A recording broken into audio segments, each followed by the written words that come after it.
What's up, everybody? This is Kurt H. I am the Lazy Farmer, and I'm here with not so much of a how-to video, but a video that will make you aware of a third-party application that, if you're playing Run8, you definitely want to have. And that's the external assistant for Run8. So the link to where to get it is actually in the description. You can go to run8guides.com and grab it from there. You do the typical install process, and we'll go actually show you here. Let me give my live screen here of my messy desktop, and right here at the very top, we're going to show you a little. Well, when you install it and Run8 is launching, you'll see the 8 there in the lower left hand, or lower right hand corner of your system tray. That's where it sits. So you can set the external assistant to launch when Run8 launches and to close when Run8 closes. And I'll show you that here in a little bit. So it's been around for about a year. Yay! Maybe a little bit longer. It's got a lot of excellent features to it. So let's go ahead and we're going to dive into it.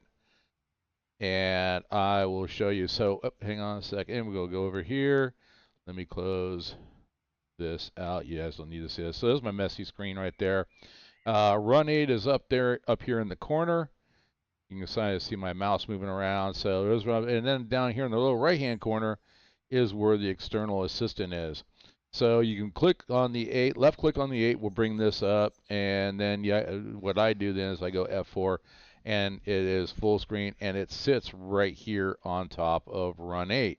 So it's if you don't want it there, you can right click and close it out. But if you do need it and you're trying to figure things out, it's kind of nice that it can sit right there on top of Run8 and not interfere with anything. Let me get rid of that too. Okay, so documentation. We'll go right down these. If you guys can see this, I hope you can. But Run8 user guide folder.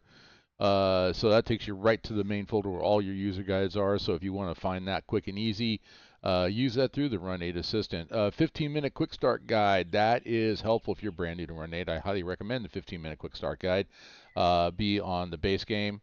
For that, it'll walk you through some stuff. It's really great. Break quick reference guide. That's just nice little guide on breaking systems here in Run8, and then create a PDF of your current keyboard and rail driver config. That is phenomenal. You can actually print that out.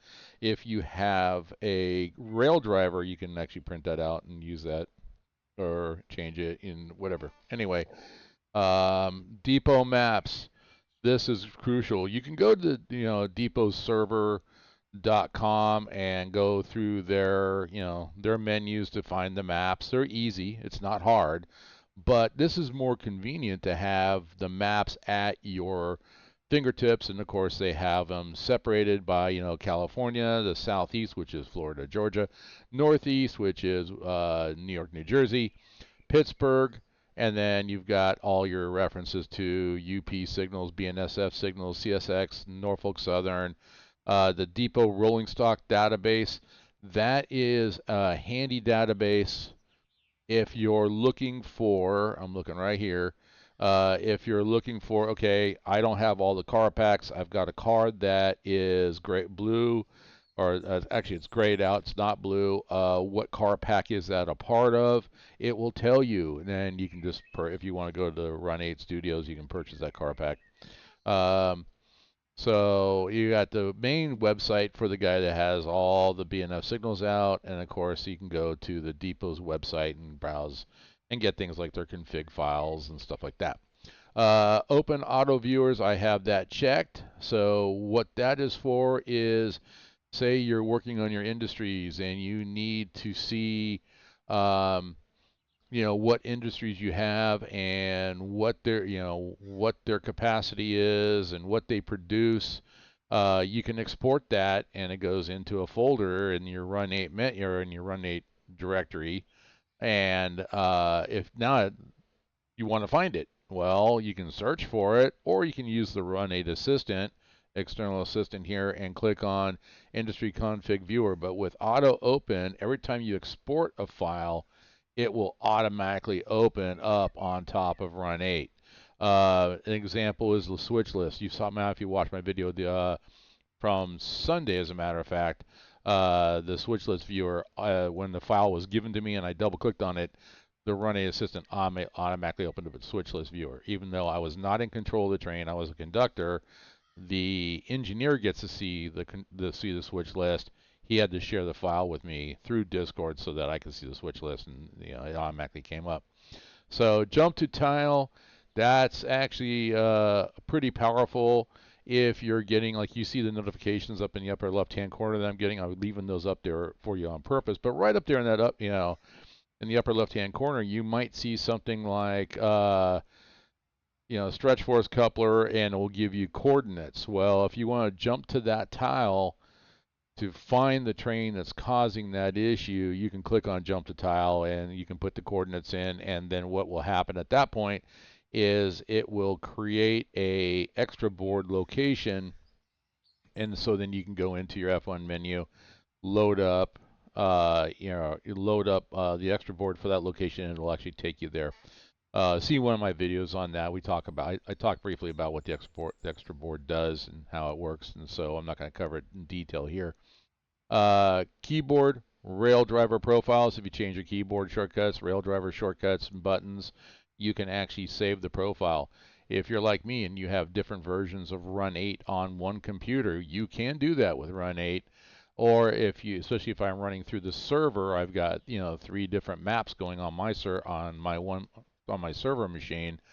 When I connect my rail driver to that, each instance of Run8 will have a different configuration. If I want to make it all the same, or if I want to save those specific configurations for those maps, I can do that through the Run8 assistant. Log viewer, if you want to see your logs, great. Chat history, if you just want to see the chat that's going on inside Run8. Save train inspector, vernometer. Vernometer is something I never really look at myself, but if you want to gauge how well you're doing as you're learning to become a Run8 engineer and train operations, the vernometer is a great way. It'll tell you where you're succeeding. It'll tell you where you're failing. That way you get a nice little, hey, I need to work on this, or hey, I'm doing great. I'm just going to keep playing casual. Xbox controller is something new that's been added. It's still kind of a work in progress, but you can go in and configure the Xbox controller. XML validator, other tools. This is key. The external consist editor, there I will have a little how-to / making aware of video coming for that. And so keep an eye out for that. Train routing, XML editor will take you to a website to where you can actually do your, change the train routing. And there's a video by High Rail Simulations that is on how auto works and routing of trains. That is something to really, you might want to take a look at that, pay attention to it if you want to get into that configuration of Run8.